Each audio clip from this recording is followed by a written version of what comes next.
Bonjour à toi et bienvenue dans cette vidéo. Nous allons parler aujourd'hui de l'oscillateur RSI. Déjà, qu'est-ce que le RSI? Le RSI a été conçu par Wallace Wonder. Le RSI est un indicateur de suivi de vitesse des prix qui, borné entre 0 et 100%, permet de déterminer la force interne d'une valeur dans le temps. Le RSI met en évidence des zones de surachat, mais aussi des zones de survente. Ces zones sont définies par la période de retour, donc des nombres de jours sur lesquels porte le calcul. Plus la période de retour sera courte et plus les zones se rapprocheront de 0 et de 100. Ainsi, pour une période de retour de 14 jours, on choisira des périodes de 30 et 70%, tandis que pour une période de retour de 9 jours, on prendra des bornes de 20 à 80%. On utilisera un RSI sur 5, 9, 14 ou 28 jours, tout dépendra de votre horizon d'investissement. Et il faut savoir que plus le RSI utilisé est long, moins les bornes de surachat et de survente seront écartées. Donc, je choisirai entre 20 et 80% pour un RSI de 9 jours et 30 et 70% pour un RSI de 14 jours. Donc, le RSI calcule le rapport entre la moyenne des hausses et des baisses sur les jours de la période considérée. Donc, je vous présente ici le RSI. D'accord? Donc, ce qu'on appelle les bornes, ce sont les lignes, la ligne horizontale que vous voyez ici et cette ligne horizontale ici. Donc là, en l'occurrence, vu qu'on a pris un RSI sur 14 périodes, donc vous voyez ici dans les paramètres, on va plutôt prendre des bornes qui vont être de 30% à 70%. Donc vous voyez ici les bornes qui sont sur le côté, ça va de 0 à 100%. OK? Ces bornes, ils vont nous servir à quoi? Ils vont permettre tout simplement à identifier si le prix est en zone de survente, donc en haut, ou de surachat ici. OK? Ensuite, nous avons la ligne noire qui est tout simplement le calcul de la moyenne des périodes, des périodes de clôture déterminées sur la période du RSI, soit 14. Et en noir, vous avez aussi une moyenne mobile simple qui vient s'accorder au RSI. Donc cette moyenne mobile n'est pas très importante. Ce que nous, on va prendre en compte, c'est la période du cours du RSI. OK? Donc la courbe en noir. Donc, le RSI va dans un premier temps nous déterminer des zones de surachat et de survente. Potentiellement, quand on est en zone de survente, on peut avoir un prix qui va chuter.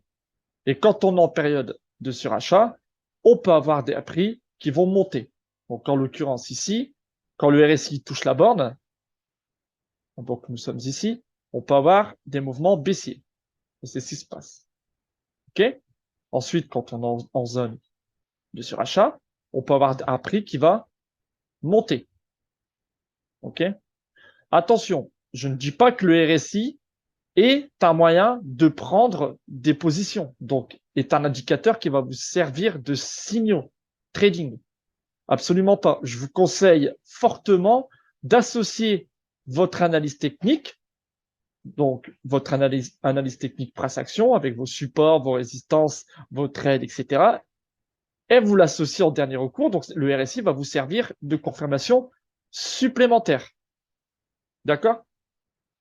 Ensuite, en parlant des zones de surachat et de survente, le RSI peut aussi vous servir de divergence. Alors, je vais m'expliquer. Qu'est-ce qu'une divergence? Une divergence, par exemple, haussière par rapport au RSI, c'est quand nous avons, par exemple, ici, les deux creux, ici, donc les deux bas du marché. Si vous les reliez entre eux, ça vous donne une droite, ici, une ligne baissière. D'accord? Si on parle de divergence haussière, il faudrait que les deux bas sur le RSI soit haussière, donc soit à l'inverse de ceux représentés sur le graphique. Là, en l'occurrence, nous n'avons pas de divergence haussière. D'accord? Maintenant, je vais essayer de vous en trouver une ici. Si vous prenez ce bas et si vous prenez ce bas, que vous les reliez entre eux, vous avez une ligne de tendance à la baisse. Par contre, si vous prenez les deux bas du RSI, hop, alors, attendez, je pense pas que c'est bon. Non, lui n'est pas bon. Il n'est pas bon, désolé. Tac, je vais vous en trouver une. Voilà, ici. C'est ici, pardon. Voilà. Donc ici, si vous prenez ces deux bas, on a une ligne haussière. Par contre, sur le RSI, regardez, hop, et hop, voilà, ici, tac. Voilà, là, on a une divergence baissière par rapport au RSI. Pourquoi? Parce que sur le marché, si on relie les deux bas, ça nous fait une ligne haussière. Si on relie les deux derniers bas, ici sur le RSI, on a une ligne baissière. Donc potentiellement, cela voudrait dire que le prix pourrait partir à la hausse. Et c'est ce qui est passé ici, juste après la touche sur la moyenne mobile qui représente ici, enfin la touche sur la ligne de tendance, la deuxième touche. Une touche, deux touches. OK? Donc après, faites votre analyse technique, par exemple cassure de trendline pour valider une confirmation, etc., pour prendre un signal dessus. D'accord? En plus de ça, regardez, on a une divergence baissière et en plus, on est en zone de surachat. C'est ici. Survente, pardon. Donc là, on peut prendre une position haussière. Je vais essayer de vous trouver d'autres exemples. Alors, où est-ce que je pourrais trouver un autre exemple? Tac. Voilà, ici. Si vous prenez ces deux sommets, vous les reliez entre eux. On a une droite, hop, une de tendance qui est plutôt droite, voire légèrement baissière, haussière. OK? Voilà. Allez, droite. Ensuite, si vous prenez les deux points au niveau du RSI, donc ici et ici, elle est baissière. Donc, nous avons divergence baissière par rapport au RSI. Donc, potentiellement, le prix, à partir de ce niveau, pourrait chuter. Et c'est ce qui s'est passé. Encore une fois, faites une analyse technique et prenez en dernière confirmation la divergence du RSI. C'est très, très important. Je vais essayer de vous trouver un dernier exemple.